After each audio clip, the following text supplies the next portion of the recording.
Now we are in the second part. Again, this is Dr. Ihsanul Haq. I'm speaking to you from Akron, Ohio, Islamic Society of Akron and Kent.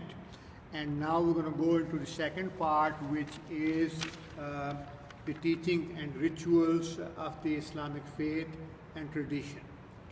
So in the first part, we had mentioned that there are 5 pillars of Islam. One is the declaration that there's only one God, and Muhammad, peace be upon him, is his last messenger. And here is the wording of that. I declare in clear and open testimony without any coercion that there is only one God, the God of Abraham, Moses, Jesus, Islam, and Adam, and Muhammad, peace be upon him, is his last messenger, period. That is the fair declaration. The second part of this declaration is you actually believe and live it. Simply saying it does not make you a Muslim. You actually have to believe in it and show it in your everyday living and everyday doing. Be aware that God is everywhere. He is omnipresent. That means if you are trying to hide something, you may be able to hide it from your next door neighbor or the next guy or next girl, but he knows what you are doing. So you need to be aware of that presence. Therefore, you should not be doing anything that would go against his directions or that would displease him.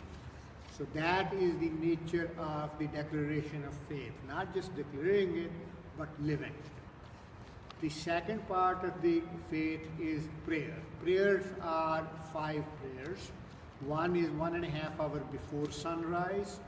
The second one is in the early afternoon when the shadows begin to lengthen. The third one is 1.5 hours prior to sunset. The fourth one is at sunset.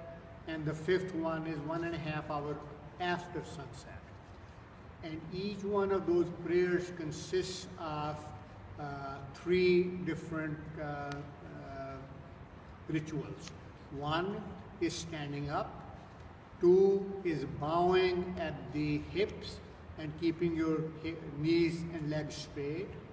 And the third one is prostrating yourself with your forehead and your knees on the ground. And following are the things that are said in each of these postures. When you're standing, you say, you begin by the name of God, the most merciful, the most beneficent, and you ask God's forgiveness and protection from the actions of Satan, because he is there to lead you astray. Then you declare your praise for God, and then you declare that you ask support only from him. You do not have anybody else who you hold equal to God, and you ask him to give you the perseverance and the knowledge to stay on the straight and narrow and only enjoy those things that he has permitted us to enjoy, and which are plenty. Then you bend at your hips and you say that God is great, he is the greatest. And then you say that 3, 5, or 7 times. Then you stand up and you say, God hears anybody who praises him. And then you prostrate yourself with your forehead, with your knees on the ground, and you say, God is the best, the highest and the best. You say that 3 times or 5 times or 7 times, and then you do that twice, and then you stand up and you repeat this process. So that is the ritual of prayer, and if we have time, I can demonstrate that to you at a later time. The third one is the fasting. The fasting itself starts before the first morning prayer. That means 1.5 hours prior to sunrise, and it is a refresher course in being a good person. So you will not do anything that will hurt your fellow human being. You will not tell a lie. You will not cheat, steal. You will not try to undercut somebody. That you shouldn't do normally, but this being a refresher course, you take extra steps to try to live on the straight and narrow. It is not that you go hungry all day long. God does not need us to go hungry. He doesn't want us to go hungry. It is so we know how the feeling is when a person can only get one meal a day. How does that person feel? So it allows us to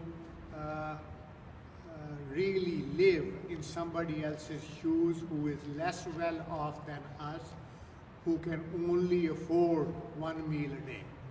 So that is the basic concept of self-control and living like more than half of the humanity lives in this world as of today. So you pay extra attention, you are more in touch or close to God during this month, and you are you're trying to do all the right things. You're not always able to, but you try to do all the right things. And if you do that day in, day out for 30 days, the hope is that you would linger on for the rest of the year so that you are good until the next year comes along.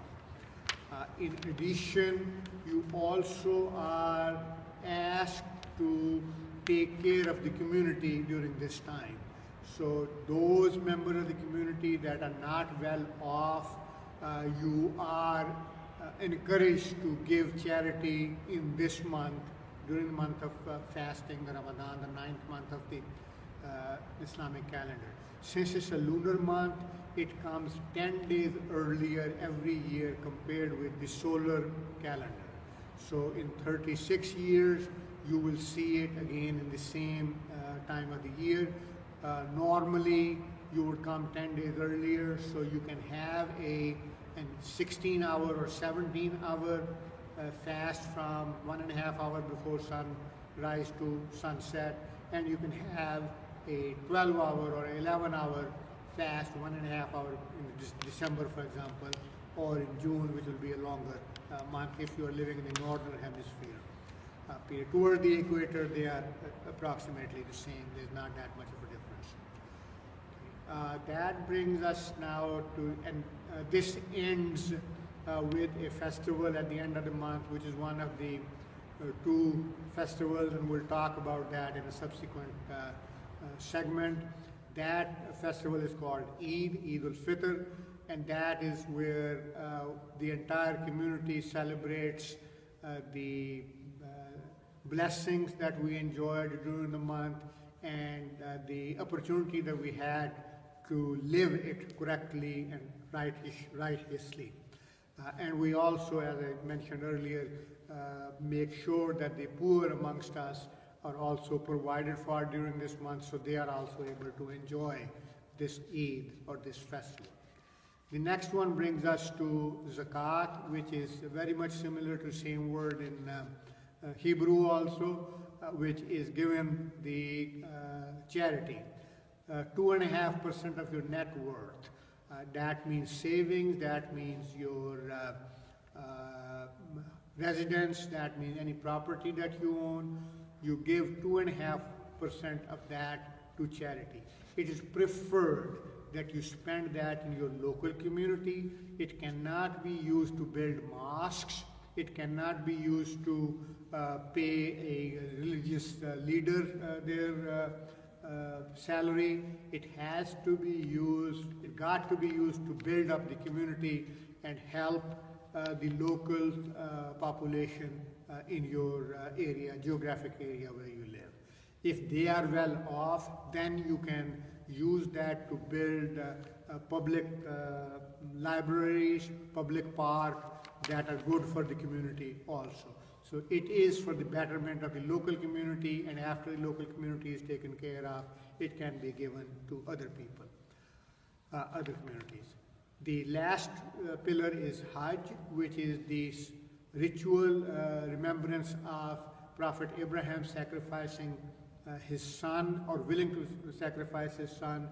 That is the time, that's the last month of the Islamic calendar. That is when you are required to go and visit Makkah if you are able physically and financially to go. If not, you celebrate it locally within the community that you live in. That is the second festival that is sanctioned and accepted. That's called Eid al-Adha, and that is one where you usually also sacrifice an animal and distribute the proceeds to the needy in your area. And also you worship, and people also fast 3 days of that particular ritual also. It is incumbent on everybody, able-bodied person and of means, to in once in a lifetime try to visit Makkah and do the pilgrimage there, and that is the fifth pillar of the Islamic tradition.